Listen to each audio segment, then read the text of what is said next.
Hello, everyone. Welcome to the first meeting which we're having of our Loctopus Law School Book Club with the author, Dr. Rohit Day. Thank you, Rohit, for being here.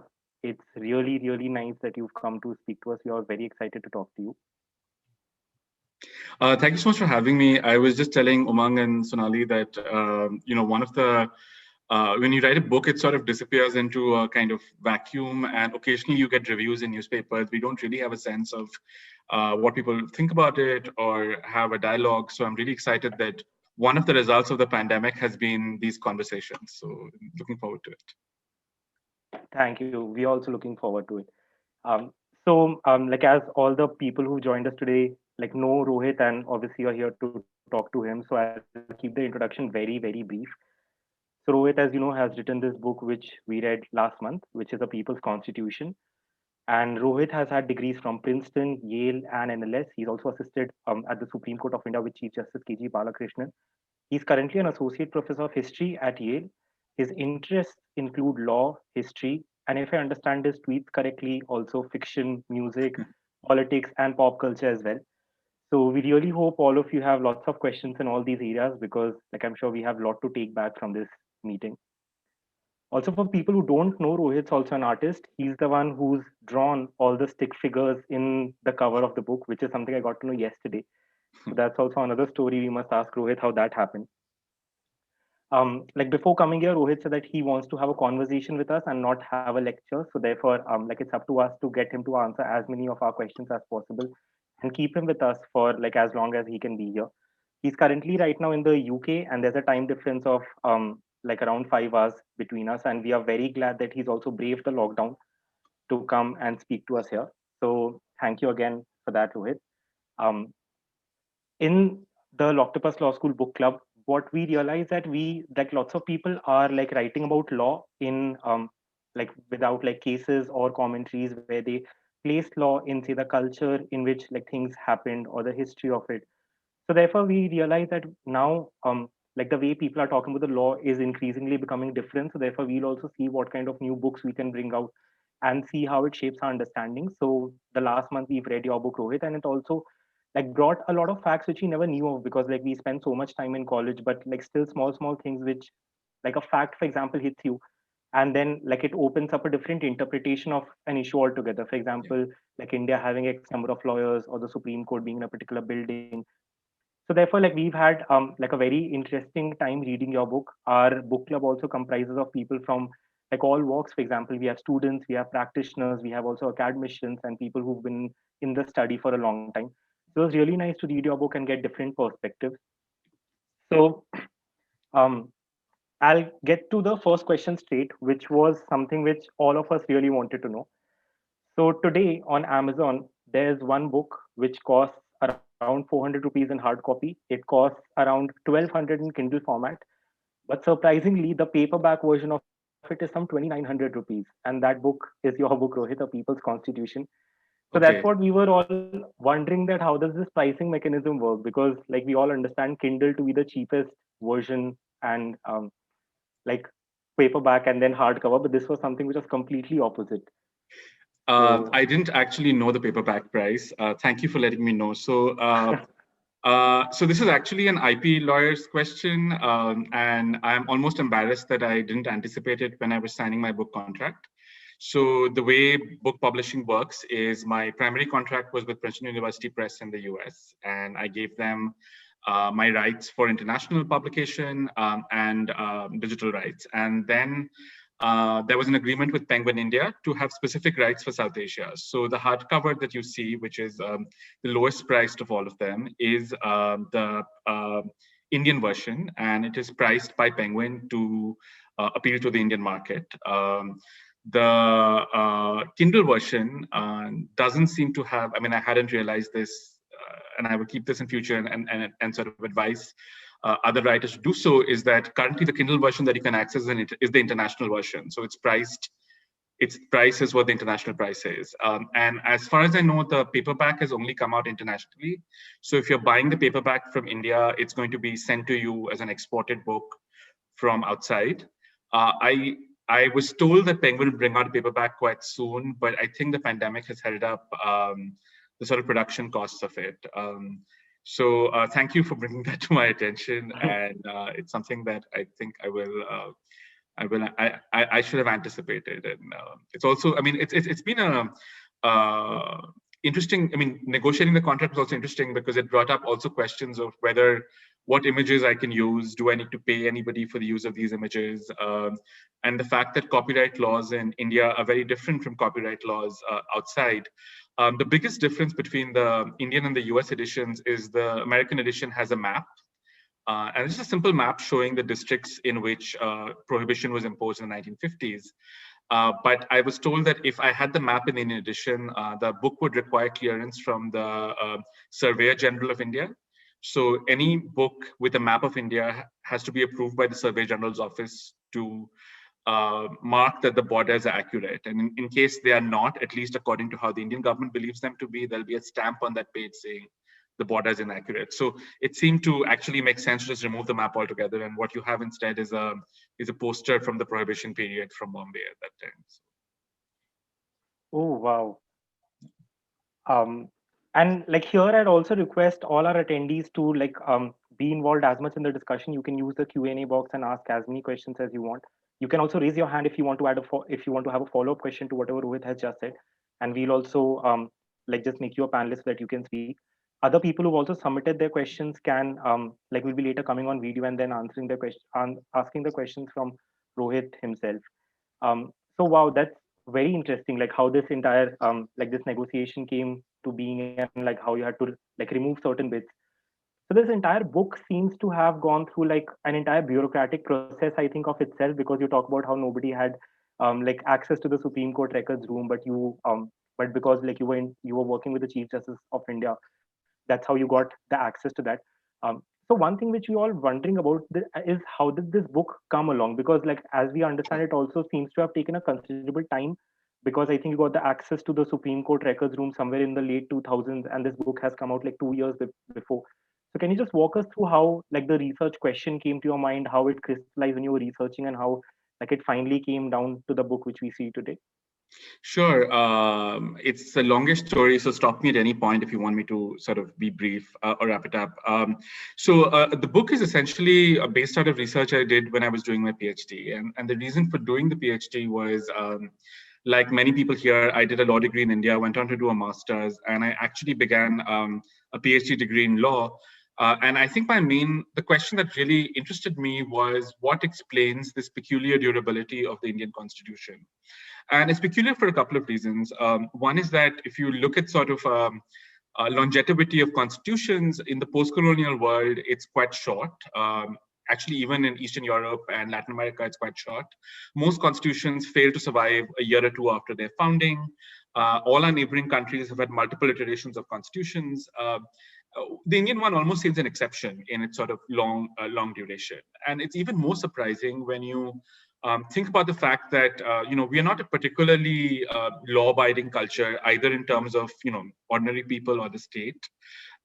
It's not a country like the US where there are high levels of litigiousness. So the ordinary Indian doesn't go to court to solve their regular problems, right? You go to court only if you don't have any other solutions. So what allows the Constitution to have this role? And in a country where predominantly most people don't speak the language, and as many people at the time of founding said, the ideas and values that the Constitution has might not be the lived experience of most Indians, what gives the document this kind of durability? And initially, when I started my research, I was looking at it from the point of view of a constitutional lawyer, which is the majority of the work on the Constitution, right? So what you do is you look at judgments and you try to distill certain principles from the judgments. You're very often reading judgments for precedent and leaving out extra context. Or at best, you think like a political scientist, where this is a question of design, interests, and motivation. So what is it about the constitutional design that allows for Indian federalism to remain, not lead to separatism or remain within large structure? How is flexibility built into the structure? And as I was reading the material, I increasingly found that the questions I wanted to know more about were not being answered by just reading judgments as a lawyer or trying to think about constitutional structure. It required me to think about something else. When I was studying Princeton, one of my advisors was someone who had worked on sort of changing ideas of marriage in the US and had worked with case papers. And I kept thinking, why haven't Indian scholars used case papers in a similar way? Because what the case papers tell you is not so much why did the court decide a particular way, but why does a particular kind of problem become a legal problem? What are the kind of alternatives that are there before the court, and the court sort of picks one? And then also, is the judgment the final point in the story, right? So it tells you a kind of story of before something comes to court, while it's in court, and what happens after it goes to court. And I realized the reason for not looking at case papers was twofold. One was a kind of methodological reason that a lot of social science scholarship on law in India was based on the idea that law is something which is very far from ordinary people's lives, right? So law is a kind of instrument of the state. It's an instrument of violence. It's maybe an instrument that the rich use. It's not something that affects ordinary people. And if at all, ordinary people try to avoid the law. So this belief was very strong in anthropology, history, and other kinds of social sciences. Secondly, most historians or scholars work with archives that are kept in the building called the archives, right? So, for example, if you were looking at legislative debates around, say, the Hindu Marriage Act, or say the bureaucratic correspondence with the law ministry on the Hindu Marriage Act, it'll be there in the archive, in the official archives.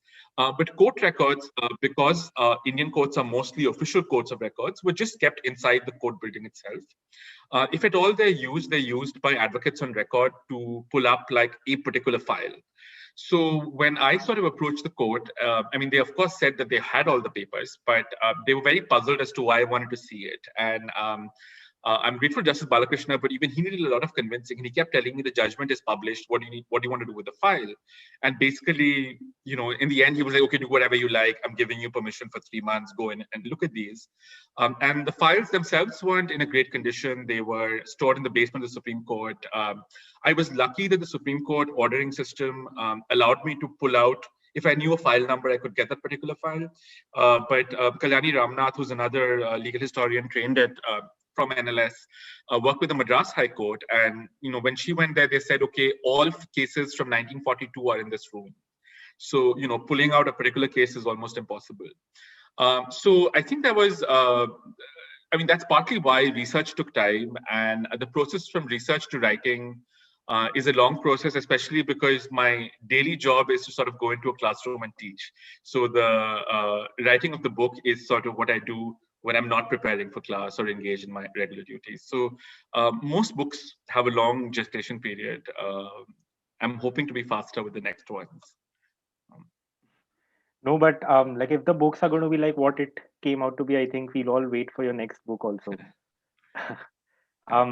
Sonali has messaged. She has a follow-up question. I'll just ask her to unmute. Yeah. Yeah. Hi, Sonali. Please Hi. Yeah.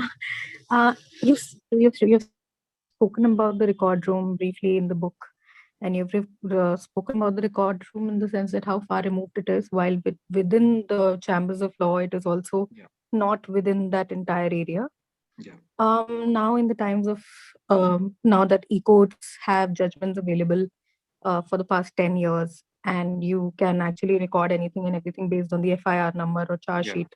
Yeah. Not the charge sheet, I think the judge name, etc. You can possibly search anything you want. Yeah. But again, the archives is something that historically also, as a historian also, I think you'll be interested in.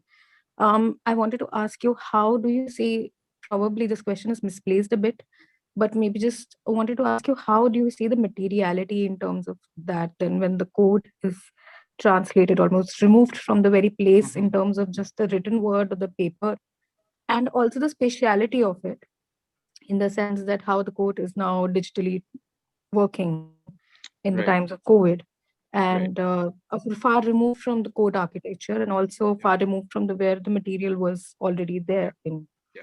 So, yeah. No, I think you asked a couple of very interesting questions. And I think they have sort of at least two different elements to it. So the first is, you know, there's been a push, not just in India, but everywhere, to digitize documents and turn them into electronic format. And in some way, this is, you know, very exciting. It makes material available and easily accessible. But I think a lot of people have argued for caution because very often, and I know this is true for the Indian courts, with the digitization, they often throw away the paper copies. So one is that digitization doesn't necessarily mean everything is digitized. Very often there's a kind of selection done by the person who's digitizing. So what I was finding in the actual files were all kinds of material, from newspaper clippings, the original paper book with the FIRs from the lower court, correspondence between the lawyers and the court on a particular case, which often would not go into the kind of new e-filing format.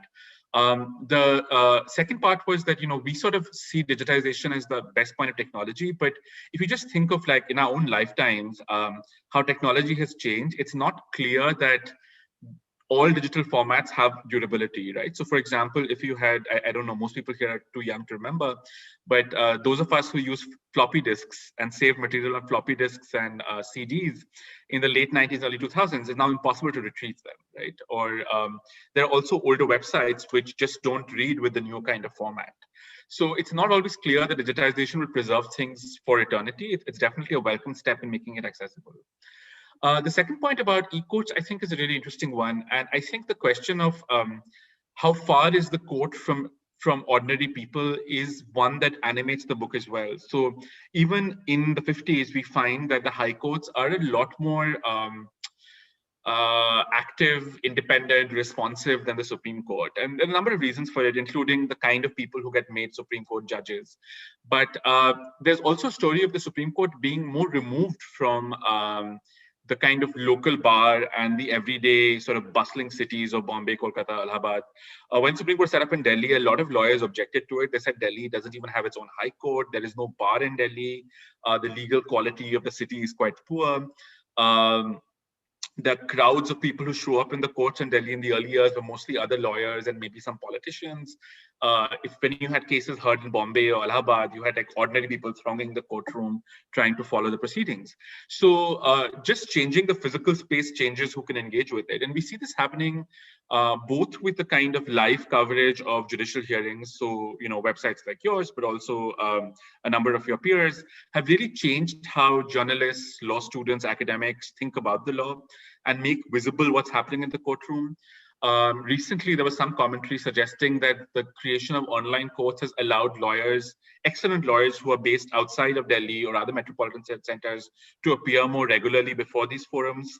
And Aparna Chandra and Nick Robinson have a paper from a few years ago, which shows that, for example, a significant number of Supreme Court appeals actually arise from the physical vicinity of Delhi. So, just structurally, it seems that given the costs of making an appeal, it's sometimes more tempting to appeal when the Supreme Court is close to you. And I think this raises questions of whether the court needs to sit in panels, whether it needs to sort of have roving panels that travel the country, or whether online formats actually allow for a wider degree of engagement. And I think, I hope the court will, draw its own inferences from the experience once we go back to a more normal system of hearings. Yeah, I mean, I asked this question also because of what you said right now about the materiality of the paper and what is being recorded and what is not. Because Mayur Suresh also has written about how lawyers insist to write certain things and to be kept in record so that it, remains there. And even when I was researching on something, when you see the FIR copy, and if it is pasted as it is, because some places, some police station websites have it, so you can see the crump and you can see how certain things are rubbed and certain things you can't really find. The names of the accused are also missing and the reason is missing. So all that I think is why I sort of was struck with what you wrote about the record room. I mean, something I'm finding right now for some newer work is I'm looking at records of criminal cross-examination from lower courts when they go up on appeal. And one is that the cross-examination was not in English. So what you have is an English translation of the cross. And secondly, you only have the answers, you don't have the question. So I'm looking at a sheet which has like 14 answers, and I have to imagine what the lawyer must have asked to provoke this response. So it's I mean, even paper records have a certain kind of like structural limitations. So, Yeah. I mean, both of them, they can implement invisibility when they can. Like, it's Yeah, obviously state records, so yeah, they function like that even within the way they are provided. yeah, Yeah. Sonam had a follow up to what you'd yeah. um answered. I'll just ask her to unmute herself. And Yeah, hi, am I Sonam. audible? Yeah, I can hear you, Yeah, yeah. Sonam. Yeah. Yeah, hello, sir. So actually, you said that the ordinary people sort of try to stay away from the law. But on the other hand, our constitution is the one which has stayed or had a very long longevity, and it's an exception. So is it because the normal people don't want to interfere or are not aware about their rights? So they don't care literally that what is in the constitution? So I think that's a really good question, and one that I was sort of struggling with when I started doing the research.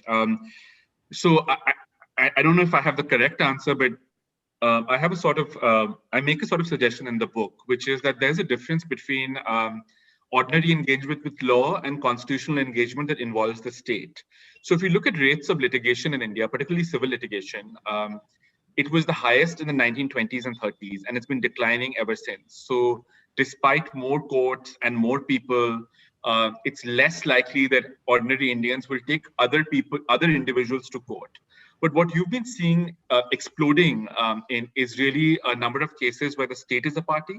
So this is both because the Constitution allows under 226, 32, a number of other provisions, particularly involving, say, income tax or rights of government servants, for the state to be a party to a suit. So those expand. And secondly, the state post-independence really starts entering people's lives in new ways. So in colonial India, I mean, the state did very minimal things. In independent India, the state is involved in more and more aspects of life, leading to conflict.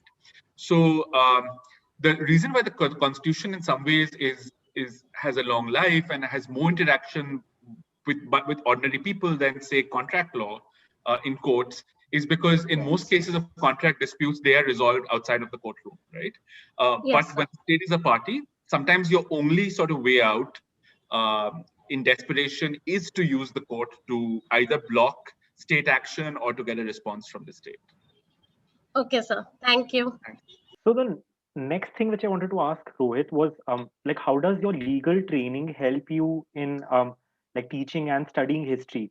For example, I remember like listening to one interview of Vinay Sitapati, who's worked at the Indian Express and who's now teaching at Ashoka and who wrote a book on the rise of BJP during the times of um, Vajpayee and sorry, I'm just forgetting Advani. Advani, Yeah, yeah, sorry. yeah. Uh, so so he said that his training as a lawyer and a journalist helped him write the book a lot because he said his training as a lawyer made made him sure that whatever he was referring to in the book was like cross-checked and was to the best of his abilities like true. And his like training as a journalist ensured that he told it like a story so that everyone who wrote it was um like intrigued by what was written in the book. So similarly, how do you see your like training as a lawyer and as a historian play into this? And can you also like Th- talk a little about how both of these also like intersect and work with each other because like law and history? yeah.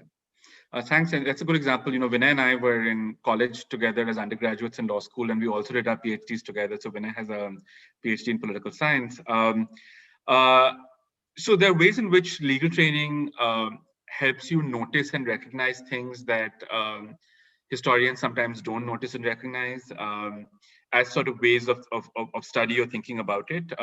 Similarly, like being a historian allows you to sort of so, you know, when I present my work to historians, they pick up on certain things and they completely ignore other things. When I talk to lawyers, they pick up on certain things and they, you know, totally don't find the other things surprising. And I think this just allows me to have a wider perspective. I mean, just one example of this is one of my chapters looks at the Essential Commodities Act, prosecutions of Marwari traders, and the kind of birth of administrative law. None of the historians are interested in the administrative law story. All the lawyers ask me about the admin law story, right? So, and you know, in a way, admin law is interesting way to tell the story about how a state evolves. It's really about a kind of welfare state that is entering ordinary people's lives. And admin law challenges are not based on like some kind of political substantive notion of a right, but they're really based on procedural questions of procedural rights. And Professor Bakshi has a wonderful introduction to IP Massey's administrative law, where he talks about what the politics behind admin law is.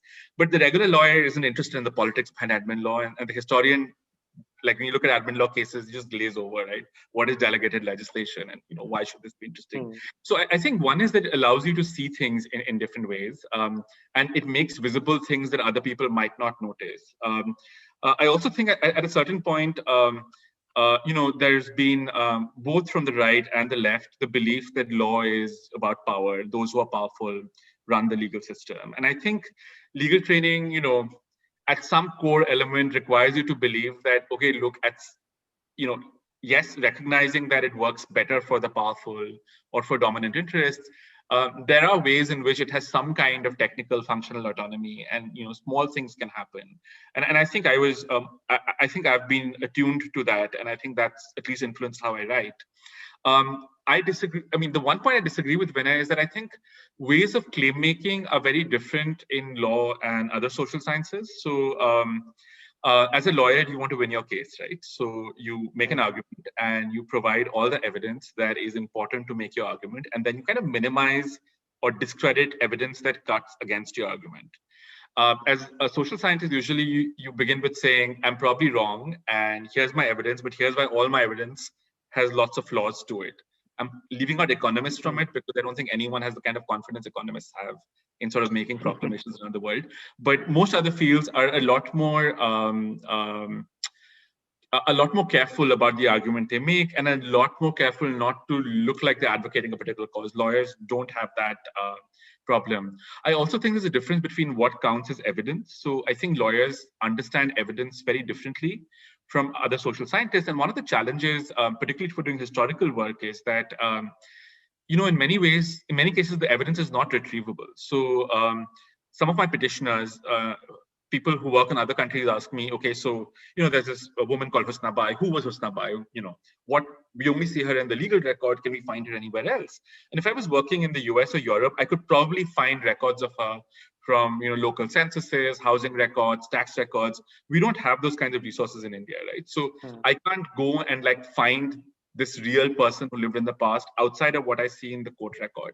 So then I have to build a picture of her from other kinds of materials. So I looked at sort of social science surveys of sex workers in UP around that time. I looked at newspaper reportage. I looked at work in other cities to try and imagine what kind of person she was or what kind of structures she was operating with.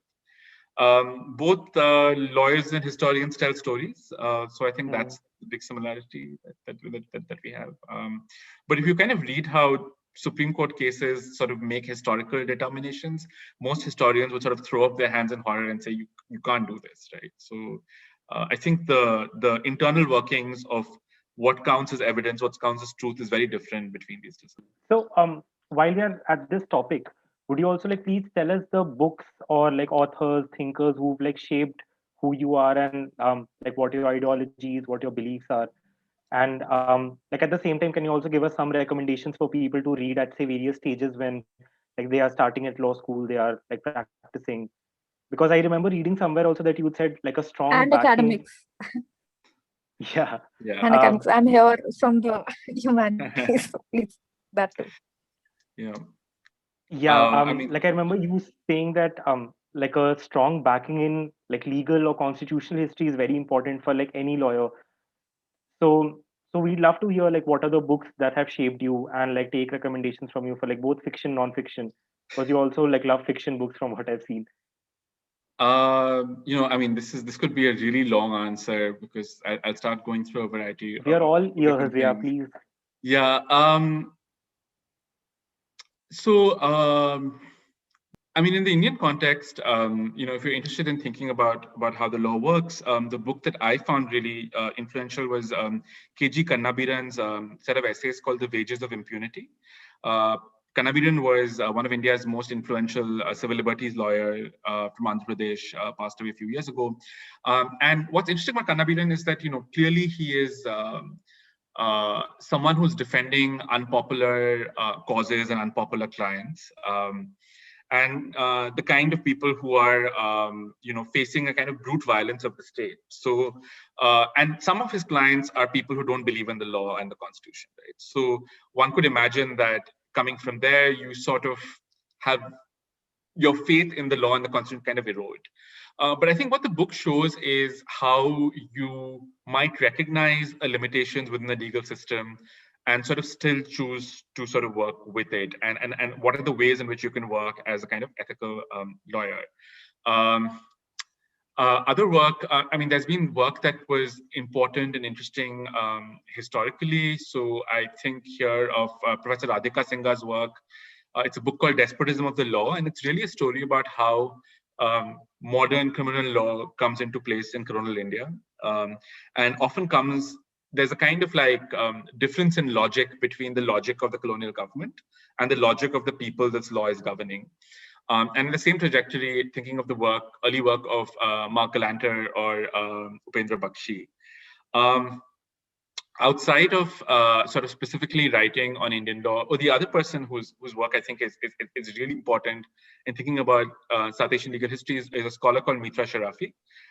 She has a book called Parsi Legal Culture, which is a story of how the Parsi community engages with the law. And it might begin with like, okay, this is just a story that's interesting if you care about the Parsis. But that's an interesting story. So Mitra began her work by looking at how did contract law operate in colonial India? And she discovered that the majority of lawyers, litigants, and textbook writers are Parsis, right? So what is it about a particular community in Bombay that became really invested in this kind of colonial, modern legal system?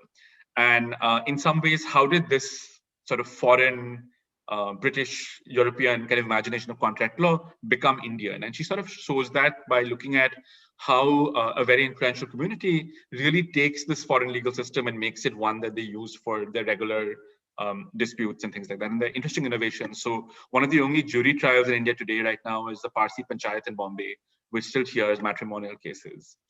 So outside of thinking about Indian law, I mean, there's a range of work on law in general. Again, there's a really long list. So maybe the two that I would really recommend reading. One is a book by E.P. Thompson. Thompson is a historian on the left tradition, and he has a book called Whigs and Hunters, and it's really about again this kind of interest in in the kind of very brutal period of industrial revolution. How did ordinary people engage with the law? And the book is interesting because through most of the book, you see that the law is a weapon that's used against ordinary people. But the book kind of ends with an epilogue, which really reinscribes the importance of the rule of law as a kind of universal good. And I think it's interesting to sort of think through it. The second is, and I think this has been interesting for me because I've been trying to do work on the lives of lawyers right now, are these new biographies that have come out on this American lawyer called Polly Murray.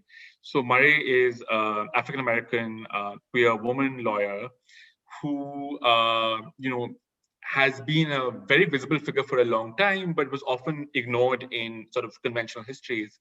And Murray really, because she's sort of both African-American and a woman, is acutely aware of like different kinds of discriminatory systems. And she writes a very early set of legal strategies on how to challenge laws based on racial inequality. It doesn't work, or she isn't taken up at that point of time. But later on, the women's movement and people like Ginsburg engage with Murray, borrow her arguments, and use it more successfully when they're sort of making claims for gender discrimination. So the work is interesting because it really focuses on lawyering and how, as lawyers, your political beliefs, your personal identity, and your professional identity sort of interact together. Wow, those are some great recommendations. And anything you'd like to suggest in like the fiction verse? Oh, right, fiction. Yes. Okay, I'll just. Okay, so maybe the two things that really influence this book. One is Vikram Seth's Suitable Boy. It's the longest novel in English, and if you wanted, I mean, at some point it's a love story, but it's a story of family drama. But it's also really a kind of epic story on how the Indian Republic was being built. So when I was reading Seth, I would suddenly find like there are 30 pages where lawyers are discussing how to devise a challenge to land expropriation, land reform laws, right? And how do you make an Article 14 argument? But it's rendered in a novelistic strategy. There are deep discussions on evacuee property, which is the impact of partition in everyday life. There's discussions on the Hindu Marriage Act, what should be taught in English faculties in independent India. What does the landscape of Calcutta look like when private companies are changing hands from British management to Indian management? So it's really a kind of like, if you think of War and Peace, or in a kind of epic novel that tells you a really rich story about a period. And later on, I kept thinking, why does Seth write so much about law? And you discover that he's Justice Leela Seth's son, and he doesn't finish his PhD, and he's writing this while he's sitting in her work. The second is, I begin the book with thinking about this, is Siddhartha Hassan Manto, perhaps one of the most effective short story writers to have come from the Indian subcontinent. And Manto's stories are, the whole range. The partition stories are better known. He has some wonderful stories about being in Bombay in the 50s and being part of the film world. But it's really a great example of how you're able to tell really powerful, grim stories very simply and through the stories of very ordinary lives. So, the characters are not like prominent politicians or writers. They're like tangawalas and prostitutes and, ordinary peasants. And a lot of the great drama of overall politics sort of flows through the interaction of normal life. And lastly, my reading over the last few years has really been detective novels of a range, both from India and elsewhere. And at some point, what I like about the detective novel is really that it's a puzzle that gets resolved. Particularly when it's set in a kind of historical period. So I'm reading a set of detective fiction now by a guy called Philip Kerr, which is about a detective in Nazi Germany. And the kind of struggle he always has is, why am I solving this crime when people are being brutally murdered by the state all around, right? Like, so what is even the purpose of solving this one small particular crime?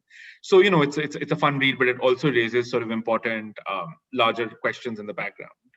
Wow, I think we have got lots of books now for our TBR pile, because we are thinking of reading on fiction book in the next month where we can have like some themes with like law also. Yeah. So I'm sure like we'll take some things from here. So the next thing which I wanted to ask was like, what are the cases which didn't make it to the book? Like, were there also cases which you thought were very interesting and you thought you were going somewhere with it, but somewhere down the line you felt that like these 4 are the cases which I have to go with for like this book? So that's a great question. So there are 2 parts to it, right? One is like, what about cases that never happened, which is a majority of Indians didn't go to court, right? Only a small, visible, significant group started going in the 50s. So how were they managing their disputes, and what does it mean, to be a people's constitution where, say, peasants who are the majority of India's population don't seem to appear in the courtroom? And I thought a little bit about that. And part of it is, of course, that it's not a resource that's available to all groups equally. And subordinate groups or marginal groups who are able to access the courts have either a strong sort of community support organization or some high degree of legal consciousness. Also, the impact of the state in rural areas is fairly limited in the 50s. And one of the main ways in which farmers are able to organize and agitate, and we see this even today, is not by going through court, but by organizing on the streets or through elections as a voting bloc, right? So we saw recently when the Supreme Court was trying to create a mediation group to talk about the farm laws, the farmers groups just said, we won't come show up before you. We're going to fight our battle electorally and on the streets. So that's an option that farmers have because they are a large group that can influence elections, but other groups can't always do this. Secondly, when I was writing the book, I was really interested in cases that involved sort of routine matters like getting jobs, interviews, admissions. And my original plan had 8 chapters, and I realized that if each chapter is 70 pages, it's going to take a really long time to write. I wrote up 2 other categories in other places. So one looked at people affected by the partition. So both Hindu refugees who had come from what is now Pakistan and were trying to make claims upon the state. And it's really striking that particularly if you look at, say, the Delhi bar, how many of the early lawyers themselves were refugee lawyers. And we see this in Bombay, and there are other scholars like Uttara Shahani who've been following, say, Sindhi lawyers in Bombay and the kind of work that they were doing.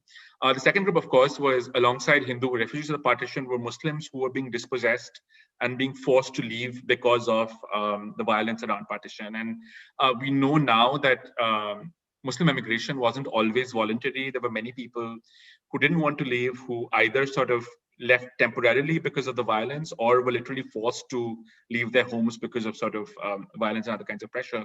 But many of them come back and are able to make effective legal claims upon the state. And I have this wonderful story of a man who's being deported and he's in prison, and he basically smashes a glass, cuts his wrist, and he has to be taken to the hospital, but he does that because that allows his lawyer time to file a writ of habeas corpus.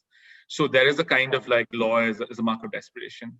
My other chapters, I published something recently which looked at the group that is the largest litigant in India, which is government servants, who have in some ways special privileges under the Constitution. And it's interesting that when these privileges were protected under the Constitution, the founders assumed these are going to be mostly ICS officers or gazetted officers who are going to use it. But we see that the kind of government servant who uses it is like your railway ticket collector, your police constable who has been passed over promotion. So a lot of these like lower level officials who really start using the Constitution to make their claims. And Upendra Bakshi has this sort of great narrative saying that, okay, look, like these are petty instruments of the state. Very often, these are the people who will take your rights away, right? Like, who's going to arrest you or lathi charge you in a protest? Why should we care about the rights of these groups? And he says that, because these groups have access to information and resources, through their litigation, they create pathways for rights for other groups. So very often the precedents on administrative law, on employment discrimination get worked out because these groups are multiple litigants. The one that I really wanted to write, and I hope I'll get to sometime, is about school students. So again, because the definition of the state changes after independence, and things that are funded by the state get classified as state. So schools and universities, we see a lot of litigation by school and college students about examination results and admissions. So again, some of you might be familiar with this litigation. And I wanted to think about what does it mean for the student to emerge as a kind of constitutional actor. Yeah, those are some very interesting topics. We'll keep an eye out for like what you're publishing next to like see when these come out. So Bibanshu has a question. He's been here as a panelist now. Hi, Bibanshu. Can you just unmute yourself and ask the question? Hello. Hi, Bibanshu. Yeah, hi, Bibanshu. Hi, sir. So this question is little bit offbeat from the book, but as a BLLB honors student, I studied history also in my first and second year. So the thing that stuck me from then was that when we study about history, when we study about an event, we see that there are some facts that contradicts about a very same event, and then I got up with a question every time, that how does we find the truth behind the event, that what actually happened. So that was something I want to ask you. Bibanshu, thanks. That's again a great question, and goes back to an earlier question Umang was asking about, similarities or difference between law and history.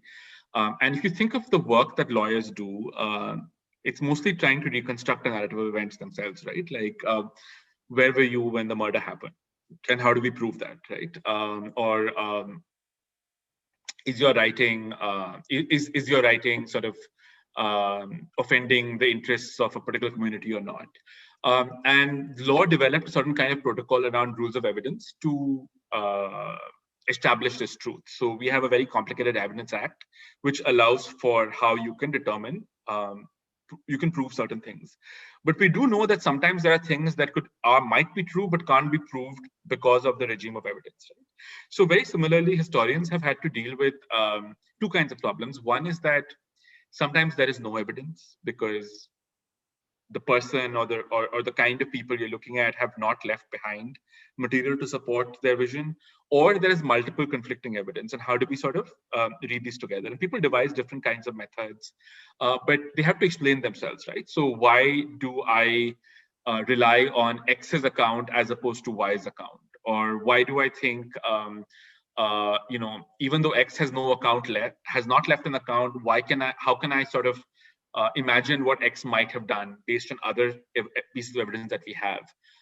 what's good evidence as opposed to bad evidence? Can we read, as I said, for example, if there are empty gaps in the archive, how can we fill these gaps in? And there's a range of sort of methods around it. And I think the one thing to remember is that while there's no such thing as a purely objective history, what you have to be honest and upfront about is the way in which you've gone out and tried to sort of create it. There's a wonderful analogy that E.H. Card uses, which is that, if collecting facts is like fishing, so you go into the sea and you try and catch fish, and sometimes the fish can be caught very easily, and sometimes you only catch some fish and not the others, but a lot depends on your fishing techniques, the fishing rod, the kind of net you have, right? So, do you think this other fish is as valuable as this particular fish? So, I mean, it's a kind of existentialist question that most people working on history have to deal with and have to constantly answer. But that doesn't mean you should not engage in historical research. I mean, there are, like the Evidence Act, protocols that the Historical Academy has created to judge and evaluate this kind of contradictory narrative of the past. I think it's sometimes easier when you have contradictory stories. It's harder when one side has no story whatsoever. Yeah, thank you for that answer. I'll just promote Bharat now to a panelist. He also had a couple of questions to ask you. Hello, sir. Hi, Bharat. First off, thank you for the session. It's very insightful, and it was fun to read about the Constitution, how it permeates into daily life. So my question was, I had come across one of your talks on this concept called rebellious lawyering. It was something which quite caught my fancy, and I thought it was very interesting. So how do you think it fits into the present Indian context, especially in this political climate? Bharat, thank you. And so, I mean, just to give you a sort of upfront, one of the questions when I wrote this book was, particularly by non-Indian audiences, was like, okay, it's a great book about people using the Constitution, but isn't this really a story about the lawyers, and were Indian lawyers in the 50s particularly rights-oriented or constitutional-oriented? And my answer would be that, that's actually not true. And most of the lawyers here were just your usual routine lawyer for whom this was just another kind of case. But it made me start thinking about lawyers who were consciously political, had a particular ideology, and the legal work was part of the ideology. And as part of that, I was, sort of looking at the kind of litigation careers of our early nationalist leaders. So I have a couple of pieces out on sort of Jinnah's legal career and Dr. Ambedkar's legal career, and the way in which their legal practice affects their politics and their political ideas. I mean, there's been a lot written about Gandhi's own legal career. Initially both as a field lawyer, as a successful corporate lawyer, and then as a kind of public figure in South Africa, and his increasing disenchantment with the law and the legal system, and his decision to sort of move outside of the formal legal system to work. So I think the question that I'm sort of really engaging with is that, we mostly, when you go to law school, there is at some point a belief that, look, we know the system has biases. We know that it's easier for some people as opposed to others, but there's an intrinsic belief that as a good lawyer, you can do something with making that good argument, with doing this good strategy. Ultimately, your legal work matters, right? But I think we come to a situation, I mean, not just in India, but in many countries right now in the world today, where there's a degree of helplessness where doesn't matter what your legal skill is, what facts you have on your side, what precedent you have on your side, you might not get a result from the courts based on these matters, right? The court might just not hear your case, or might give a decision which is very different based on precedent or legal argument. So what do you do then as a lawyer? What is the role of a lawyer when you think the system is going to be unfair? And so in this newer project I'm working on, I'm really going back again to an earlier period. This is the sort of 50s and 60s in India, but in a lot of other countries that were sort of emerging from colonialism, where people had to confront this kind of same question, right? So in a non-liberal system, what is the role of a lawyer who is trying to work against the system or trying to represent people who want the system to change? And what we realize is that legal work is not just the work that you're doing in terms of constructing legal argument. Some of the legal work is just being present, that if your client is arrested or your client's paper is banned, you're there to make sure certain protocols are followed, they're able to visit their family.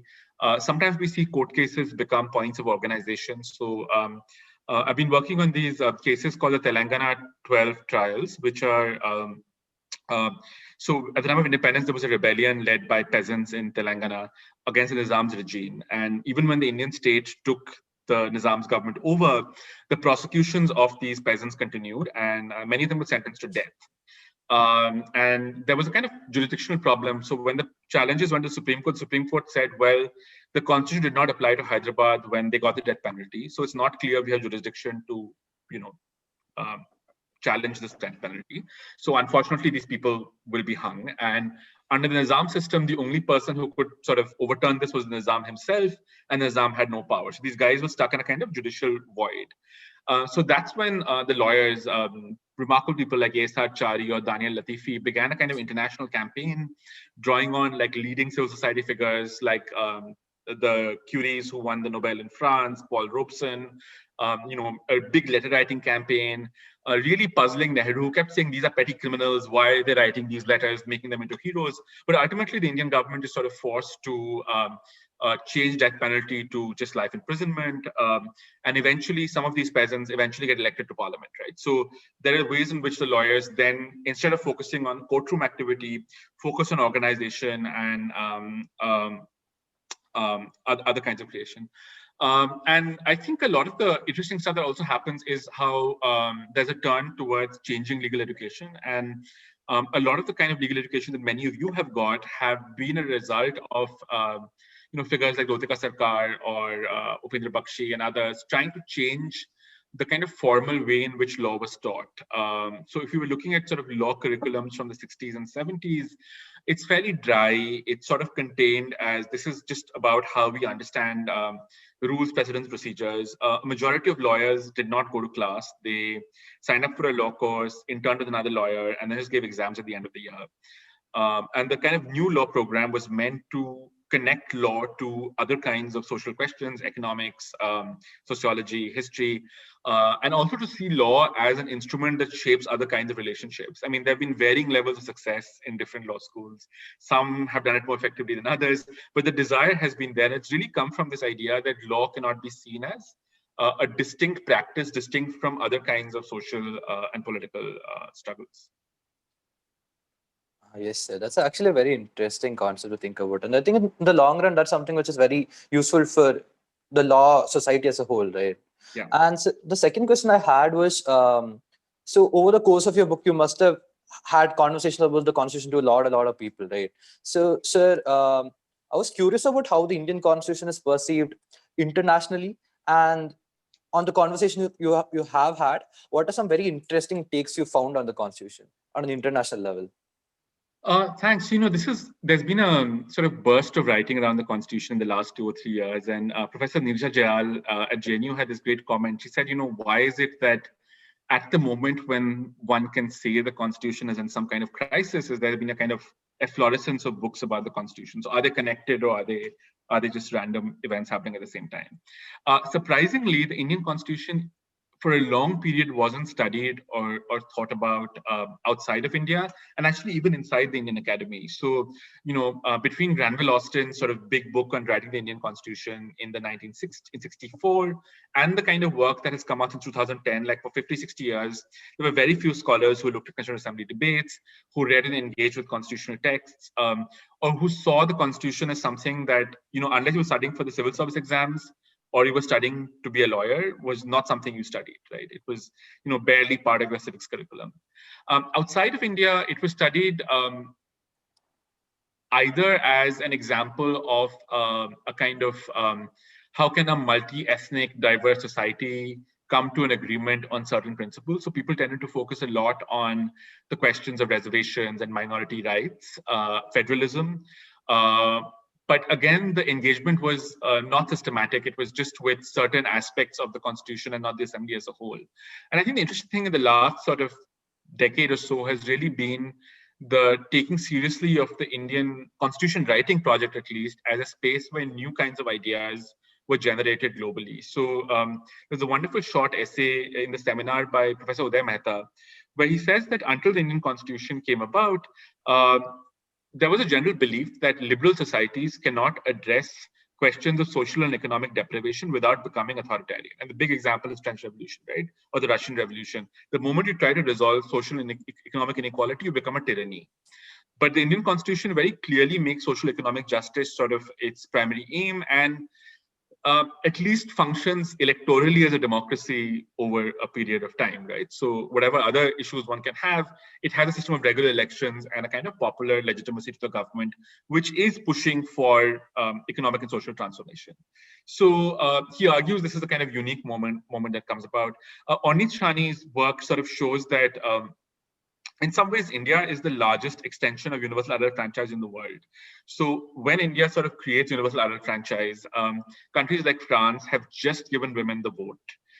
It's not a question in India that whether women should get the vote or not. Women have been voting in India since 1919, right? Secondly, like in the US, the Civil Rights Act, and even today, makes it very hard for particularly for minorities to vote in elections. There are lots and lots of restrictions that make it difficult to get included in the electoral calculus. But as Shani's work shows, in India, it was really remarkable how quickly the electoral record was inclusive and brought in people, even people who didn't have homes, people who were refugees, people who didn't have like strong claims to property, were included into the electoral system. So I think it's more recent that people have been really looking at the Indian Constitution as a space, not just as one more example of like a multi-ethnic society having a democracy, but as a space where some new ideas and practices were actually emerging. Okay, so thank you. That was a very insightful answer. Yeah. Thank you so much. So I'd have a follow-up to this, Rohit. So when you say that Indian Constitution has been like starting to be studied recently, in like in a manner as which you are describing. So like, what are the like areas you feel has not been like explored properly, or there's like a lot of scope to like research on say particular aspect of the Constitution for people wanting to do like more research in this area or like study further? Sure, and I would say sort of most of it. If you sort of look at a kind of quick survey of what's out there on the Indian Constitution, a majority of works clustered around 2 or 3 topics. So there is some work on preventive retention and right to property and how it's removed. There's a lot of work on basic structure and constitutional amendments, in fact, predominantly on basic constitutional amendments. And there is a small body of work on gender, minority rights, and uniform civil code. But a lot of obvious questions like, even things that are straight up legal doctrinal questions, right? How do we understand what comes under the state under Article 12? Or how exactly do Article 15.2 or 15.3 operate vis-a-vis non-state actors? Hasn't been fully thought through. I mean, I can think of a few people like Kalpana Kannabiran or Gautam Bhatia who've been taking on Article 15 questions, but it's really not been had the kind of density of work that one would imagine. And while I was doing my research, I found, certain provisions we just take for granted, right? Abolition of untouchability, abolition of modern labor. These seem to be just like, by the way, commentaries, but they have significant sort of legal consequences. When you look at the kind of legislation that the Indian state has, there are large legislations on which the only thing you have is a kind of treatise. So the standard form of writing on the law in India has been the treatise. And you must have seen a dozen of these in law school, right? It's a kind of commentary on an act. It reproduces the bare act. It has one clause, it says section 12.2, has one paragraph, and it cites 8 citations under it. And when you look up the citations, some of the citations are really random. I mean, someone did a text search and maybe just pulled this in because it has some reference to it. So what you don't have is a real scholarship that engages with, why does India have a Negotiable Instruments Act, which was enacted in the 19th century? And why is it one of the laws under which there's a massive amount of litigation in lower courts today, right? Like, it's a structural question. Why do banks put advocates on retainer just to do Negotiable Instruments Act work? Like, what function is it performing? Similarly, you pick up almost any law, and the level of the amount of scholarship on it, leave aside social science, just regular legal scholarship on it is limited. And I am hopeful with the kind of new explosion of law journals and online spaces that we'll see more accounts coming out on, even some very basic things. Surely, yeah. And that's like one of the reasons we started this book club also, because we felt that as you were describing the way like law is written about, like inherently, like people don't find it interesting unless people have taken that step forward. So therefore, I mean, just to give you a small example, like all of these new books have come out on the constitution, including mine, and very few of us take election law seriously as a subject of study. But India is almost unique in creating an independent election commission. The election commission acquires massive powers over the last few years. It can sort of limit what a government can do. It can like control local and state machinery during election time. Election cases are like a big subset of cases, but at best you have one or two dry commentaries. It's not really been taken on either as a study of democracy or as a study of law. Sorry, Sonali? I think Ujjwal Kumar Singh and Anup Roy, they just wrote a book on election commission, and the exception that they have drafted, like the exception, not the wrong exception, but a good exception that they've. I think that's a really interesting book to Thank read. you. I hadn't realized that book was out. And I found it. Looked up. Yeah. Yeah, I think it was out last year, and I think it's a good book to go through, especially for election commission, because there's very little written about the election commission of India, and I absolutely agree with you. Yeah, thank you, Sonali. Next, I'll invite Alka Singh to ask a question. She also had a couple of questions she wanted to ask you, Rohit. Hi, sir. Hi. So your book has been so first and foremost, I would like to mention this, that your book has been so insightful. The book is still in my hand and the whole book is there, been flagged, underlined, jotted down, and there was so many things to read. So the first question, sir, that I'm having is that on your page number 45 in the BPA, you have mentioned that the term reason to believe is there, that enter at any time by day or by night, any warehouse, shop, house, and there's then reason to believe.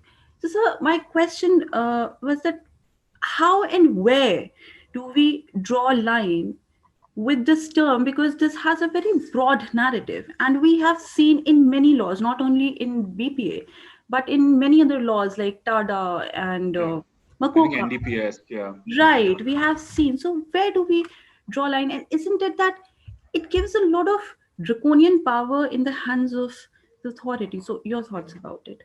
No, thanks. And what we see very early on is that there's a tendency, irrespective of which party is in power of the Indian state, to enact laws which confer a lot of authority on a local official, right? So, the language is always very broad. So, it's not reasonable reason to believe. It's sort of, giving a broad cover to the official, and it's passed because the idea is it addresses something which is so important, can override individual rights. And it's been a struggle right from day one through litigation to curb it. And it's often seen as, oh, look, this is like a story about rights, right? Like, oh, it's about individual rights versus state necessity. And I think one way to reframe it is to see that, does this law actually lead to better investigation or not, right? So, for example, if the local official has the power and knows he or she has the power to enter anywhere, and knows that he or she does not need to provide like a strong chain of evidence and causation to the court for a conviction, it actually lessens the incentive to investigate properly, right? So for those of you who know criminal law, I mean, the reason why India has low rates of conviction is not just because there's a problem with the judicial system, but very often there are problems with the investigation system. The investigation authority does not have enough resources, but also not enough training or emphasis to focus on building focus on targeting, say, the right individuals, or building a chain of evidence, because the law just lets them go in, grab, arrest, pick up anybody, right? And then it also creates an incentive where you can enact all kinds of, the violence is not the punishment, the violence is just the fact that you got charged, right? Someone came into your house, now you got charged, now for the 8 years, you'll have to spend going to court to clear your name in a Prohibition Act case, right? So I mean, there is obviously an argument on rights, but sometimes that argument doesn't convince judges and the government. But I think there's also an argument on how this creates bad incentives for even the cause that the state is interested in, right? So if you really want an effective way of curtailing alcohol consumption, then giving sweeping powers to the local policeman is not a way to do it. Right, right. Noted down a lots of points out of this. And so I was reading one book, this Communal Deadlock and a Way to Solve It by Dr. B.R. Ambedkar. And in this book, Dr. B.R. Ambedkar mentioned that in the session of All India Scheduled Caste Federation in 1945. So yes, he has wholly and completely opposed the idea of Constituent Assembly, and yet we have had Constituent Assembly that drafted the Constitution. So again, your thoughts. Of which Ambedkar was the director. So Ornit Shani and I are actually now working on a book that looks at some of these contradictions. And I think it's Ambedkar's relationship with the Constitution itself is a deeply interesting one. So in 1945, there were a lot of political groups in India which were suspicious of the Constituent Assembly model. For a number of reasons, the main being that the Constituent Assembly would be elected based on very limited franchise. So in the 46 elections, only 14% of the people could vote. These were people who had property. So essentially the electorate was largely property owning, mostly upper caste or Ashraf Muslim or Christian or Parsi. And the legislative assemblies that these people elected would then nominate people to the Constituent Assembly, which basically meant that the Congress and the Muslim League could control who would go into the assembly.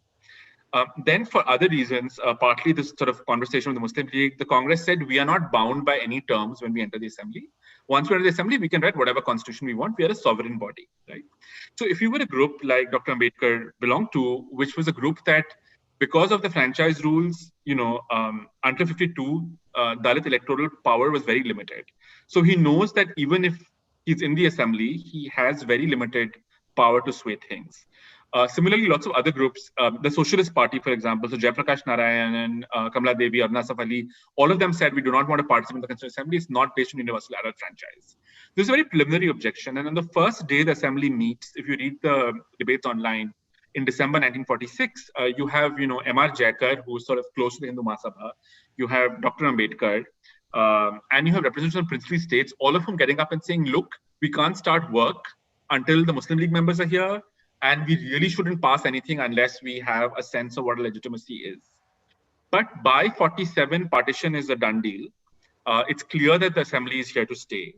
And in part recognition of Dr. Ambedkar's sort of, credentials, the Congress, Dr. Ambedkar loses his first seat in the assembly because of partition. And the Congress then re-elects him from Bombay because they see that having him as part of the governing team is a great asset to them. And Ambedkar himself at some point realizes that, okay, obviously the assembly is going to enact something and it's better to be in and play a role in decision-making than to be out of the system altogether.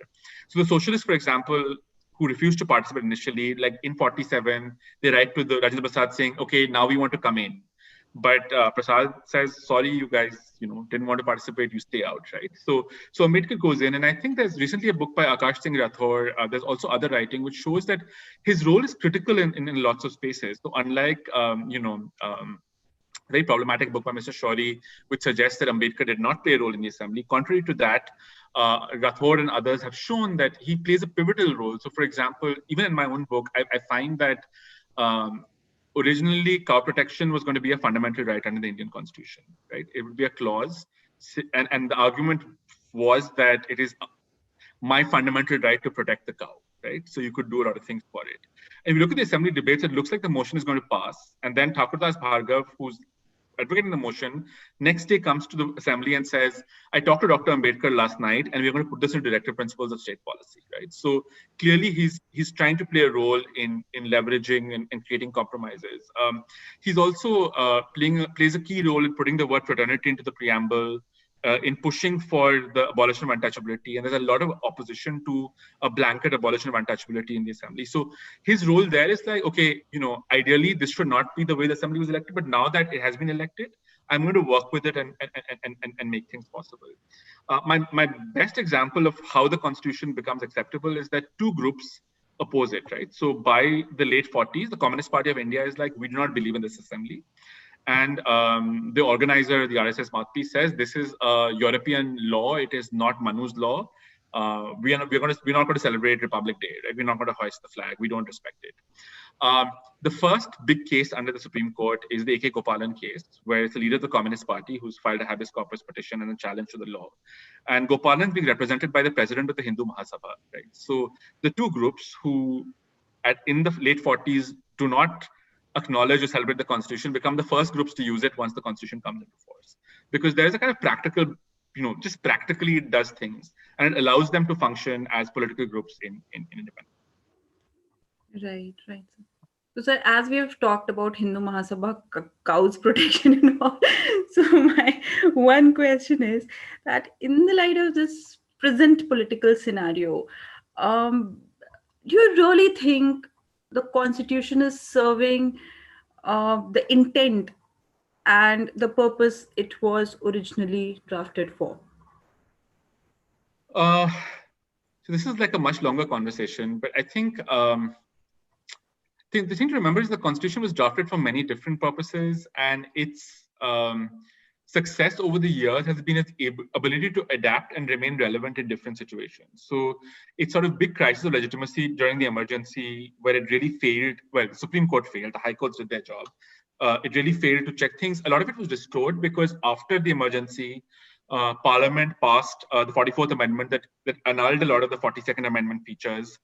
The courts took on a kind of more proactive role. They evolved PIL principles. And it's striking that many of the pro-emergency judges were actually also the most significant PIL jurisprudence judges, right? It's almost like an act of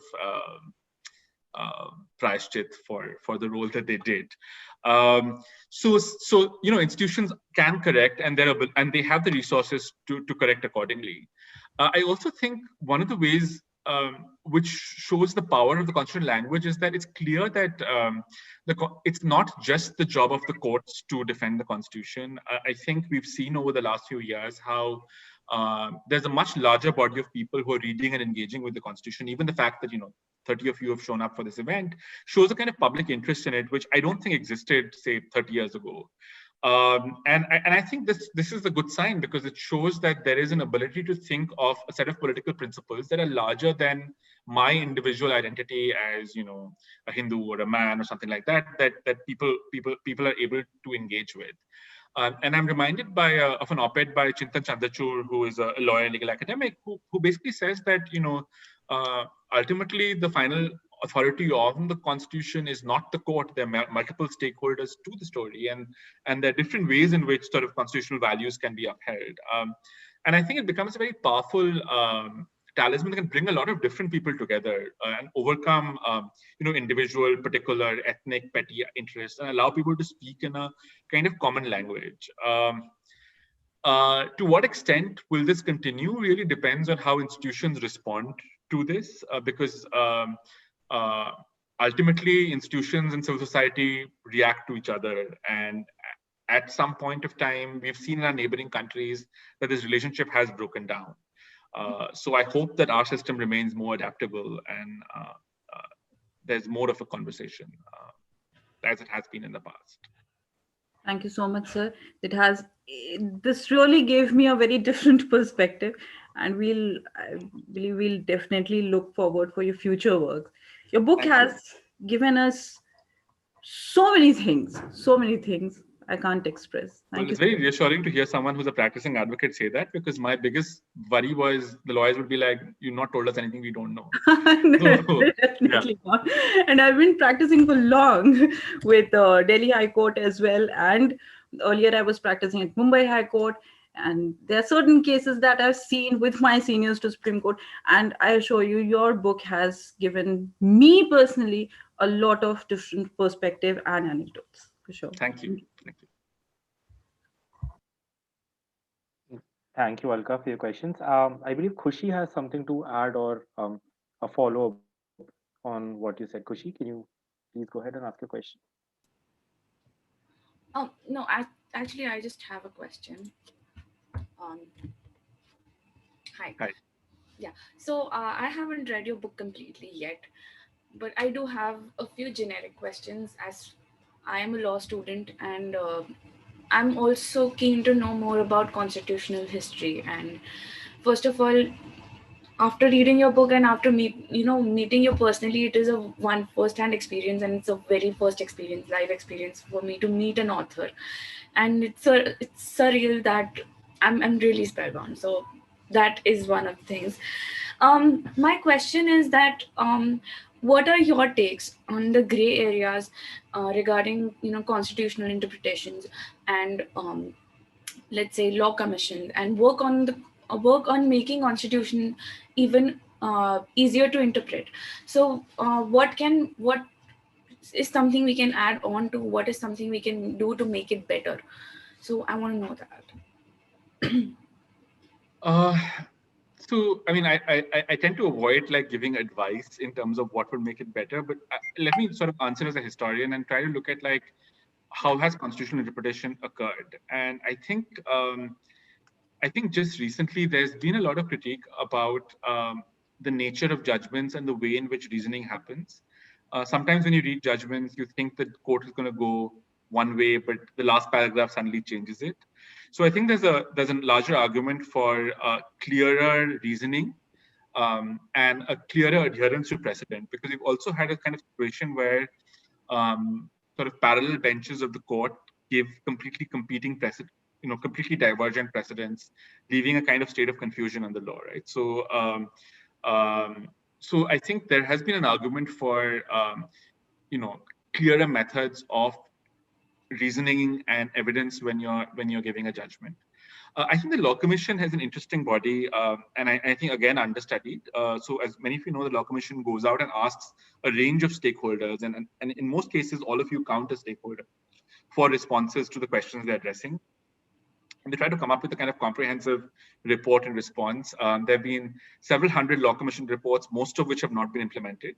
But if you want to look at like what is to be done, it's a great space for ideas that are just sitting there on the website as PDFs. So I encourage people to read them, particularly the older Law Commissions. Yeah.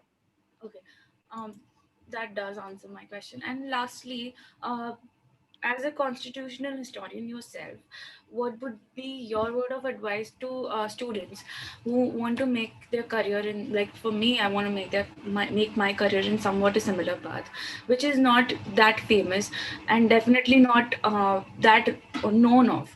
So what would you advise me to, legal academic writing? That's one of the things which I am doing. Apart from that, what is something extra mile students can go and help in for constitutional framing and their careers as well? So are you asking what one should do if you want to be a legal academic, or you're just generally interested in constitutional scope? Basically, what is the scope over here? Yeah, I mean, okay, just to begin with, like there's a massive shortage of law teachers in India. As many of you know from your own universities, every semester there's a kind of crisis. Who's going to teach like labor law? Let's try and find someone. And, I mean, despite a lot of incentives on having good, well-functioning permanent faculty, there is a shortage. And in some ways, the shortage is real because there isn't a very clear pipeline pool sort of incentive to encourage people to stay in the academy. I think it's changing, especially with the kind of explosion of law schools at the moment. So I think it's an important space to be in. Legal academia is also not something that restricts you only to teaching your work. You are able to consult in some places. I mean, there's competing judgments on this, but you can also appear as an advocate or at least as someone who advises litigation. And you're an important resource for practicing lawyers, right? So if you're a practicing lawyer right now, the bulk of the work that you get either comes as, again, treatises written by other practicing lawyers, or if you work in a law firm, you have your knowledge management guy who writes you a memo. And neither of which substitute for like intensive long-term thinking about any kind of legal problem. So, there's definitely scope, there's definitely a need. And in terms of what you have to do, one is that you don't necessarily have to like stick with an academia path. Some of the best scholars are people who've had experience in a range of work. So for example, V.S. Umakant, who teaches corporate law at NUS Singapore, spent several years working in a corporate firm, became one of the first non-family partners, then quit, went and did a PhD, and is, I think, one of the most important thinkers about corporate law reform in India, right? So, do whatever you're interested in initially. Academia is something you can get to. The important things are to read constantly and to write, and there are varieties of ways of writing. You can do, more social science writing like I do. You can write for blogs, newspapers on contemporary legal issues, or you can write for more technical things for law journals. That depends on what you're interested in. But your reading should be wide and should sort of encompass all. So I have, this is the first book of yours which I have started reading from, and I'm really happy. And the way it's a lucid language wise and everything, I'm really happy that I was a member of this club. Lastly, I would love to acknowledge you over here, and for you taking your time out and talking to us as students, inspiring us. Yeah. So I am really touched by this. So thank you very much. Yeah, that's it. Thank you. From Yeah. yeah. Thank you for your question, Khushi. I'll next just promote Weber. We also had a couple of questions to ask you. Aphrodite. So maybe after Weber can ask one question, and then Aphrodite see by Aphrodite see can ask the other one. Yeah. Hi, Weber, would you go ahead? Yeah, I had two questions. First is first I want to tell you that book is so wonderfully written, and it shows the amount of hard work you would have done in researching for it. So my first question was that how much practice does it take to develop such kind of skills? And second was that which school of historiography do you ascribe to? So I think it needs. I mean, writing is hard work. I am a slow writer, and my writing has only benefited because other people, friends and colleagues, have read my writing in drafts and given feedback on it. So it's not a solitary process. I mean, the original manuscript looked very different from what you're reading right now. In the last revisions, I ended up cutting out like entire chunks of pages to keep the narrative more focused. So it's work. It's like a muscle you need to practice. And I'm not the world's best or more effective writer, so I'm not going to try and give advice on it. What school of historiography? I mean, there are, as those of you who've done sort of Indian history know that there are some strong schools. I think one thing that was easier for me is that many of these schools of historiography have really developed around archives and the politics of writing histories of colonial India. Writing about the post-47 period is still pretty new. In fact, I think the first generation of like historical works on the 50s and 60s are coming out right about now. So I had some degree of freedom from not entering those debates about which school of historiography or which method one follows.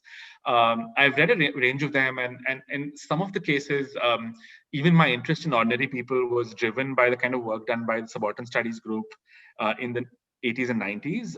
Though I think my conclusions and the final narrative departs in some ways from how some of those scholars would have engaged with the law and the state. All right, sir. Thank you. Also, just before we go to the next question, I realize it's almost 10:30, Rohit, but like we are available as long as you are willing to talk to us. So yes, shall we just take 5 minutes? Whenever you want to. Yeah. Maybe I'll answer Aphrodite's question and then we can close. Yeah.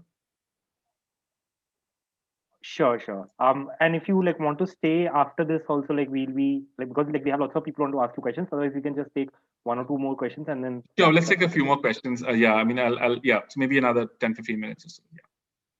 Sure. Thank you. Hi, Aphrodite, do you want to go ahead with your question? Yeah. Hello, sir. Hi, Aphrodite. Yeah, actually, I have 3 questions, but third one is small. So first, I will start with the first. First of all, I like the book. It's so good and easy I went with the flow. So my first question is, do you think, I'm talking about in the present scenario, that do you think that Supreme Court is aptly protecting the rights of minorities and marginalized group, or you think it has become a tool of majoritarianism government?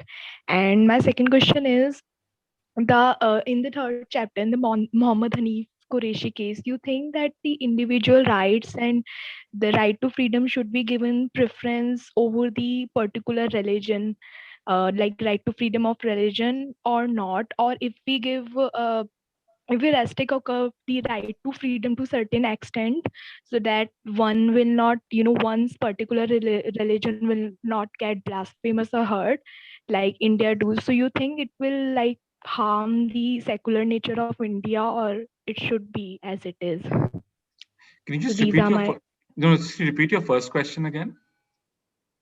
first question. I want to ask, like, in the today's scenario, like Supreme Court, you think that Supreme Court is correctly protecting the rights of marginalized and oppressed group nowadays, or you think it has become a tool for in the hands of like majoritism government, like majority religion or group or caste? No, thank you for that.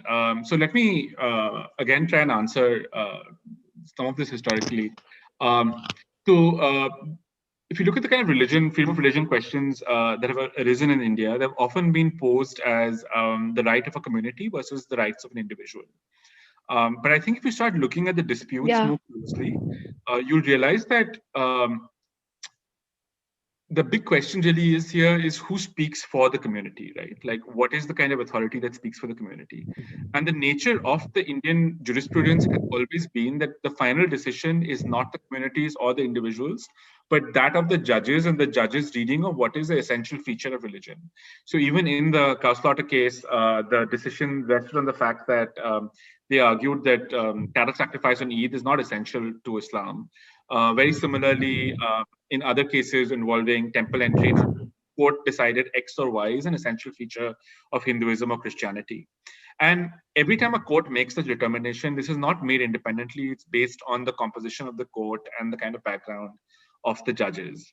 So the question is, how do we sort of resolve this, right? So the number of different decisional autonomy I was talking about, like food habits also they are, which can harm, which is blasphemous to a predominant certain religion. So I mean, okay. So I think the important thing to remember is that the Indian government we don't really have a law against blasphemy, and we shouldn't. What we have is under the IPC certain clauses which say offense to religious sentiments, right? So the question there is, and to the extent that it's been done in case law, has been okay.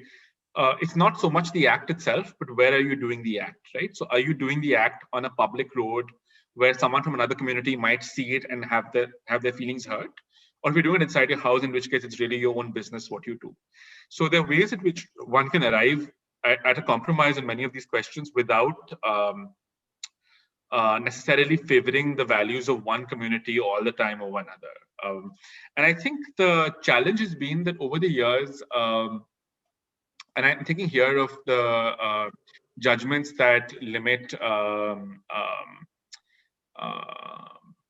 restrictions around diet and what you can sell around festivals can be seen as some kinds of claims are more successful than others. But I don't want to say something which is broad and sweeping, because I don't think one has looked at it systematically and looked at it in all contexts. The sort of larger normative question really is, to what extent should judges be deciding matters of religion? And the kind of, if you look at the kind of judgments that came out post Sabarimala, there are at least some answers, right? So in the Sabarimala judgment, the original judgment, two of the judges are very clear that even the right to religion is tied to an individual's right to enjoy the religion. So if there's a contradiction, then they would rule on the behalf of the individual. And there's an interesting dissent by Indu Malhotra, who says that she does not by itself object to the idea that you cannot intervene in who can enter a temple or not. But the important question there is that the individuals have to belong to the group or belong to the belief group whose practice is seeking to change. So her point there was that the Indian Women Lawyers Association were not Sabarimala devotees. But if the petitioners had been Sabarimala devotees who wanted access, she might have adjudicated differently. So there are clearly interesting directions in jurisprudence, but everything has been suspended because of this review case, and we don't know which way the court will actually come out.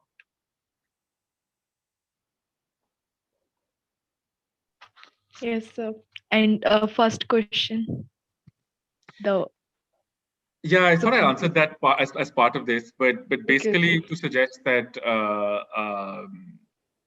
I think it's hard to give a definitive answer to what you're saying, and I think some of the answers will be worked out if we look at what comes out in this sort of new judgments on Sabrimala. I definitely think there's a larger argument for increasing diversity on the courts, not just in terms of religion but also caste and gender. And it is striking that our higher judiciary is the only wing of government that is not subject to the kind of justice requirements of affirmative action. Thank you, sir. Thank you. I actually had one question which is related to many questions that have been asked in the Q&A, which is also related to what is happening right now. First, I'll address the part where you say in the book that, this is how people came to be formed and how they were becoming a part of democracy, also something that you addressed in an interview with Ravish, that how they found democracy through courts and challenged the state.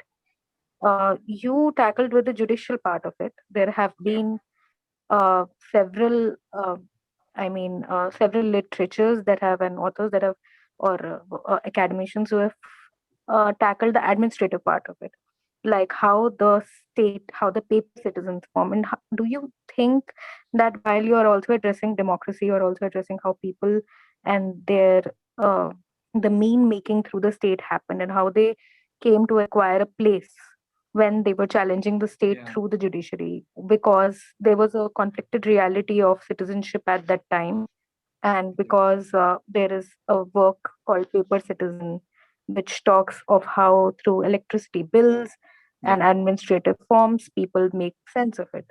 The second part of the question is something that is being challenged to you. Somebody asked a question about judicial activism and how many lawyers have been against it, especially Anuj Bhavania, let's say, who has offered a very contrary view. And you have addressed that in the book also. You have addressed that in the introduction also. So maybe throw some light after what, of course, you are tackling cases before 1970s and now the different view. Yeah, no, thanks. Let me answer the second question first on judicial activism. And I am very sympathetic to a lot of what Anuj Bhavania argues. So for those of you who haven't read his book, Anuj Bhavania's argument is that the PIL form in India essentially is a kind of continuation of emergency powers. It allows for the judges to sidestep ordinary procedure in the interests of the people. But what the interest of the people is often defined by the personal predilections of the judge. And Bhavania looks very clearly at cases involving environmental right to environment and looks at how very often democratic interests, often reflected through electoral results or through the struggles of ordinary people, were brushed aside by judicial activism in those cases.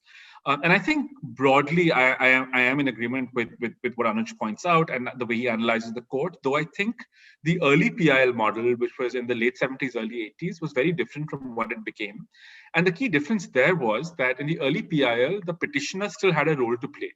So midway through, like around 84, 85, around I think Sheila Barse, whenever that comes out, Supreme Court starts saying it doesn't matter what the petitioner wants. This is now a question of public interest. It is a non-adversarial matter, and we will adjudicate the questions ourselves.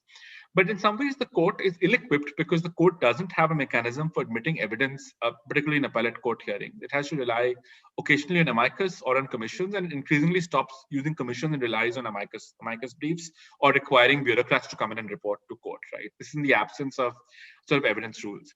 What I wanted to show is a kind of prehistory to PIL to show that in those cases, judges could also be responsive, could often be lax on questions of procedure, but still allow the petitioner and the petitioner's prayer to control the event, right? So the judges are not creating prayers or reliefs by themselves. They are relying on what the petitioner wants. And it still functions within an older understanding of how you represent your claims. So it's sort of saying when you go to the court and say, X has a problem, the court sort of relies on X's definition of the problem. The court doesn't say, well, we don't think your problem is X, we think your problem is something else. So I think there's an older way in which you can have judicial activism, but you don't necessarily create a mechanism of procedural irregularities that the PIL creates. your first question was about representation and citizenship. So, I mean, just very briefly, what I was trying to show is that in independent India, the basic emphasis was the citizens express their views through elections. And the reason why the independent Indian government can continue with a lot of the practices of the colonial government, such as sedition laws or preventive detention, is because this independent government is a representative government. It works for the people's benefit. Litigation allowed for a different kind of citizen to emerge and a citizen to express views that were not just expressed during elections. It was particularly important for groups that would not do well in elections, right? So say Parsis or sex workers who are unlikely to get clout electorally were able to express their views as citizens through this sort of litigious process. Yeah, especially since whatever has been written about sex workers, especially, is in the realm of their invisibility. Yeah. And how while they're in the state, they're also out of the state. Yeah, and it's also so I think striking. that part of the book really resonates. Yeah, it's not just the post-colonial period. Like sex workers, for a variety of reasons, are very present in courts. You know, in the colonial period, in the Maratha court, you know, they're just all over there. And that's partly because, you know, sex worker really reduces an identity of a whole range of women who are operating outside of a certain kind of, you know, heterosexual family arrangement.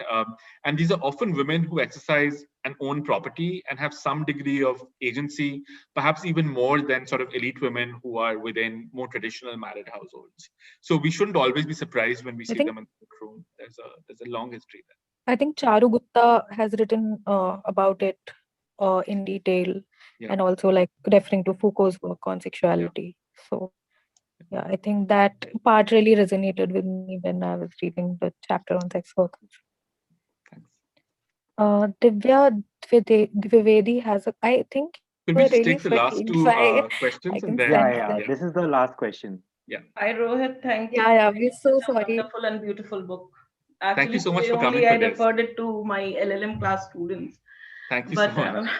It's pretty much very touching, to be very true, and it was a delight to read it, to be very frank. I specifically have a question regarding the chapter 4, which talks about prostitution at large. Now, it'll be a very long question, to be very frank. First thing is, I have worked a lot in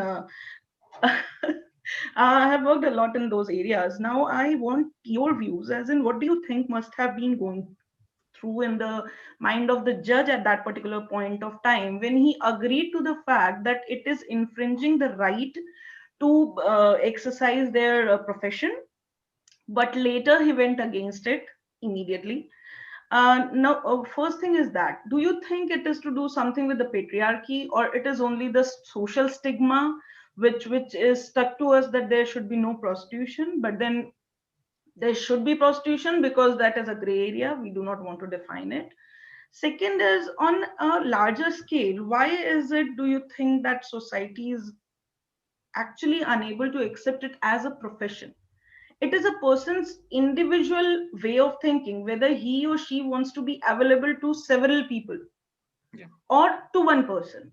So that's one thing in one place. While working with these kind of people, what was always on our minds was, why is it that we cannot think of them as, frankly, as humans? Why do you think that happens? Because whatever comes to my mind more is related to patriarchy than anything else, to be very true. So I would like your views, because your chapter was quite overwhelming for me, and I already have started sharing it with so many people that you should read it. And I would really appreciate your views, and I would request you to probably go ahead and maybe someday take class for my students as well. Hopefully you'll agree to that. But please do write to me, and I'll be happy. For now, thank you so much for writing such a beautiful book. Yeah, please. Thank you. I mean, so the one off-the-cuff thing was I encourage people to watch this film called Mandi. It was made in the 80s, but it's really based on a short story from 1939 or 40. And it looks at a point when, you know, the new kind of nationalist leadership is trying to push sex workers out of towns to create a kind of new morality for the new nation. And the interesting story, flip side of the story is that, once the sex workers are pushed out of town, they go and live deep in the countryside, and the new town sort of springs up around their home, right? So it sort of puts sex work at the heart of capital and a certain kind of urban life. So I wanted to just say a couple of things. One is that, it's always been a subject of regulation in India. And in colonial India, the laws governing prostitution were driven by the colonial state because of fear of venereal disease and a fear of cross-racial contamination. They were mostly concerned that we don't want our soldiers to suffer from ill health. So a lot of the laws were quite draconian. In the 19th century, Indian women and sex work were treated very reprehensibly by the state. It was very invasive. So when the new laws are being passed with the constitution, these are very different kind of laws, and they're being passed because of the work of the early generation of Indian feminists. So people like Durgabai Deshmukh or Rameshwari Nehru were involved in drafting this. And none of them say that we're going to abolish prostitution as a practice. What they want to stop is organized prostitution. So it comes out of a space of good intentions. And the law's mechanism does things like, it doesn't criminalize prostitution, but it criminalizes living off the earnings of prostitution, working in a brothel, or removing prostitutes from certain sensitive neighborhoods. And the emphasis is that we don't send them to jail, but we send them to a kind of reform home. Now, the problem with this process of lawmaking is that it's being done by well-intentioned but fairly elite figures. And when this court case comes, they're really being confronted by the voices of women who are engaged in the work itself, right? And they say 2 or 3 things. One is that, we are not, of course, there is exploitation and trafficking, and there are many women who are coerced into the profession, but not all. And as Husnabai says in her case, that irrespective of why I'm in the profession, I am a worker. And this is what I'm performing is economic labor to support my family. So when you say you criminalize living on earnings of the prostitution, you're basically saying my elderly parents who I'm supporting through sex work are criminals, right? So, or the fact that I perform this work in my house with my cousin turns our home into a brothel in a criminal space. So she's showing the kind of contradictions in the logic of the law itself. And it's increasingly clear to me that she's not working as an individual agent. I mean, this is happening at a time when sex workers are creating unions in Delhi, Kolkata, Allahabad. They're kind of public protests outside parliament and outside politicians' homes. And they see this litigation as one part of a larger set of ways to make their claims. The interesting thing here, of course, is even when they finally lose in the Supreme Court says, you can restrict the rights of prostitutes. They don't give up the claim. So even now, the Darbar Mahila Committee, which is the largest sex workers union in Bengal, in a kind of pamphlet gives out to its members, begins with saying Article 19 gives you the right to do this. So there's a kind of exertion of a constitutional belief, irrespective of what the court has said or not. And as you rightly said, the court, even the more liberal court, is basically a bunch of men ruling for, reflecting their own personal biases about what they think of this kind of work, and it's not motivated out of sensitivity. They also, I didn't end up writing in the chapter, the question of the rescue home is always shown as this is a kind of soft benefit. We send them to the rescue home and they'll be treated better. But we see a lot of times sex workers saying, you send me to a rescue home where I'm going to be away from my family, and you're going to train me to do basket weaving or embroidery, but I'm going to earn much less money than what I would earn doing this work. So it's not an equal thing to me. And secondly, many of the conditions of rescue home are actually quite terrible. And there are a number of habeas corpus petitions filed by these women saying, get us out of these homes, because these homes are not much better than prison. And in many cases, we are being exploited, except that we don't get to even keep these earnings because of the kind of system that we are in. So I think it opens a kind of voice into a different, it allows for a different set of voices to emerge, which don't emerge in parliament or through the legislative planning process. Thank you. That brings me to another issue. Actually, it's more related to current scenario. I'm sorry, I'll take just a minute. I just want to understand the interface of technology and this kind of thought process which we are dealing with, because that's something which I keep on dealing every day. What happens is my practice area is more into privacy and technology law, but then I have to mix this particular thing because this working for these kind of people is my passion. So that's something which strikes all the time. They are like, we really have no way to go ahead and earn apart from this because we have not learned anything. They're not even educated at times. They are not provided with any kind of healthcare or anything. So what do you think, how technology may be helpful to them, if in any manner it can be? Did it come to your mind ever to think about that? I worked in a period where it was not that significant, so I don't think I have a answer for you. But I think a lot of us get invested in the question as to why are they doing it? Are they doing it for good reasons or bad reasons? Is this good for society as a whole or not? And I think in some ways the emphasis, and I think some of the best work has focused on that, really should be that let us recognize that this is a reality. And the emphasis should be on how do we create safe working conditions for people who are in this, right? So think of this as a labor law intervention and not a criminal law intervention. And, safe working conditions are not just because the interest of the wider public, but for the women in the profession themselves. And again, I'm not an authority on this. I'm sure you know some of this work better than I do. No worries. Can we just briefly take one more question and then perhaps... Thank you so much. Thanks a lot. Yeah. So thank you for your answer, Rohit. I just want to close this with one, and it's a very personal question which I wanted to ask. So the moment we told everyone you're coming in, it was like, oh, wow, that's great. Dr. Rohit is coming. He studied at LS, he studied Yale, Princeton, and is now teaching history at Yale. So so from our worldview, when you were coming, it was Rohit has everything in terms of because he's a great academic. So to show the human side of you also, is there anything which you want to share in terms of a habit which you also trying to overcome, say some sort of a weakness which you are still working on, something which you have in the pipeline but you haven't been able to work on as much? So this is a very thank you for a very flattering account. Basically, he wants to ask if you procrastinate. Yeah, while I was answering your email, I just got a message from a colleague of mine basically saying I had something that was due to them in August and I still haven't sent in. So can I please let them know if I'm going to send it in, or am I, dropping out of it? Procrastination can be crippling. I'm happy to admit that it is something that I've struggled with for a long time. At one point when I was doing a PhD, I even joined a procrastination support group where we'd meet a group of people and talk about why we weren't getting things done. I think the important thing to remember is that procrastination, if possible, should be made productive. So, if I'm not working on X, I should be doing something else which is contributing in some way, even if it is watching old Bobby Deol songs from the late 90s, come the Twitter thread. And I also point out that everybody, irrespective of almost everyone you read, is fairly human and has multiple flaws. This is not something one should be surprised with at all. All of us struggle with a variety of things. Our social media profiles only show a small part of it. Yeah, that was the reason for asking this question as well, to get to know the other side also a little. So this brings us to the end. Lots of people have still their hands raised, but I think we can see if we can have another session sometime. Sure, and my email is Umang has it. You should feel free to write to me. I might not get back immediately, but I do get back to everyone. When I sort of clear my mailbox at the end of the month, and I'm happy to respond to questions there as well. Sure, I'll just share your email ID with the entire group, so whoever has a question which is pending can ask you.